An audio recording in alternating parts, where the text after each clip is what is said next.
প্রিয় সাংবাদিক ভাইরা, আমরা ঈদ উল ফিতর আসন্ন। আমি একজন সাবেক ছাত্রনেতা, বিএনপির নেতা, দীর্ঘ 34 বছর ধরে রাজনীতি করি।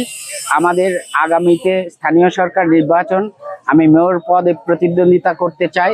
আমি চিন্তা করেছিলাম বিলবোর্ড, ব্যানার, ফেস্টুন এগুলো দিব, কিন্তু সেই টাকাটা দিয়ে আমি চিন্তা করেছি আমাদের দুস্থ গরিব রিক্সা ভ্যান চালক যে সমস্ত মানুষ আছে তাদের জন্য একটু লাচ্চা, সেমাই, চিনির ব্যবস্থা করেছি, যেন তারা একটা দিন একটা বেলা একটু সুন্দরভাবে খেতে পারে।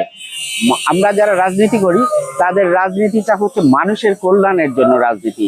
রাজনীতির অর্থ হচ্ছে মানব সেবার জন্য রাজনীতি।